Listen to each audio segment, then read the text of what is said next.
Bugün sizlere güzelmi gösterme taktiğini çıkarma taktiğini göstereceğim arkadaşlar. Böyle videoları görmediyseniz abone olmayı unutmayın arkadaşlar. Abone olarak bütün videolarımızı izleyebilirsiniz arkadaşlar. Her attığım videolarla sizlere bildirim olarak gelir arkadaşlar, bildirimleri açarsanız. Evet, bu videoda like atmayı ve abone olmayı unutmayın arkadaşlar. 20 abone az kaldı arkadaşlar. Bunu da 30 yapabilirsek sevinirim arkadaşlar. 20 de yapabilirsiniz. Evet arkadaşlar, bu videoda lütfen. Evet, şimdi sizlere gizemli taktiğini göstereceğim arkadaşlar. İlk başta ben de gizemlileri sizlere göstereceğim. Bir tane gizemli var. Ama diğer çarmıhı biliyorsunuzdur. Siz benim diğer çarmıhı. Bunda bir tane gizemli var. O da Mr. P. Mr. P'yi nasıl çıkardığımı size göstereceğim. Evet, diğer çarmıha giriyorum arkadaşlar. Buradan diyorsunuz arkadaşlar. Buradan diyorsunuz Thanos. Arkadaşlar diğer çarmıha bayağı gizemli var. Neredeyse bir tane açılmaya gizemli var. Onlara şey var arkadaşlar. Onlar da ben kendim çıkardım. Bunu bayağıdır oynamıyorum ama bak. Max var arkadaşlar. Mortis var. Sonra bunda Genie var. Bir tane daha Genie, Max, Genie, Mortis, Tara. Evet arkadaşlar, Tara var.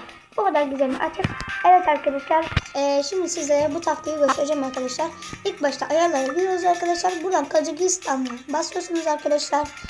Kırgızistan yapıyorsunuz konumu arkadaşlar. Bu kadar basit değil, Türkçe olacak ama siz neyle oynayacaksınız? Bir de şu taktiğini de göstereyim. Savaşçılar tıklıyorsunuz arkadaşlar. Çıkmayan gizemli mi?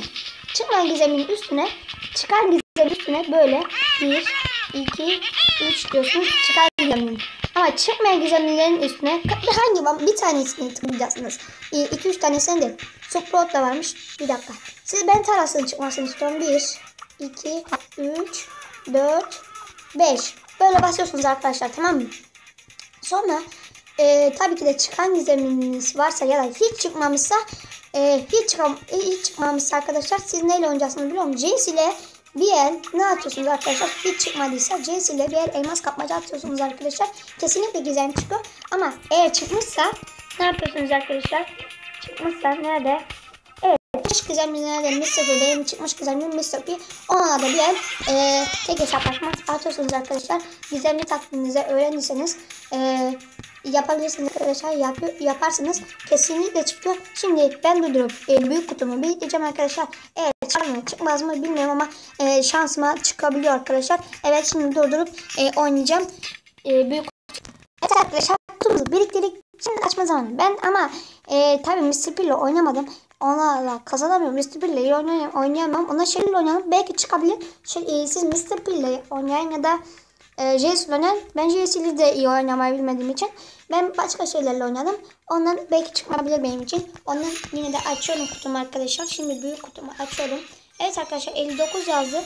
Bir şey çıkmadı ama siz oynarsanız kesinlikle çıkacak arkadaşlar. Eminim, çünkü benim eski taktiğim işe yaradı. Çünkü bak, Mr. P ben onunla çıkardım. Gerçekten Mr. P'yi onunla çıkardım arkadaşlar. Görüşmek üzere.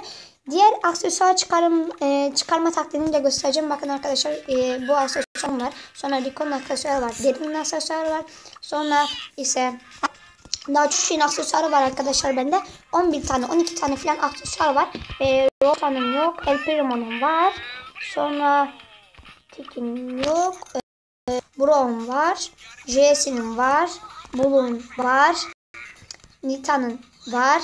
Colt'un var. Shelly'nin var. Evet, bu kadar bayağı daha aksesuar vardı herhalde. Onlar bilmiyorum ama şimdi bunların birini var. Evet, bu kadar arkadaşlar.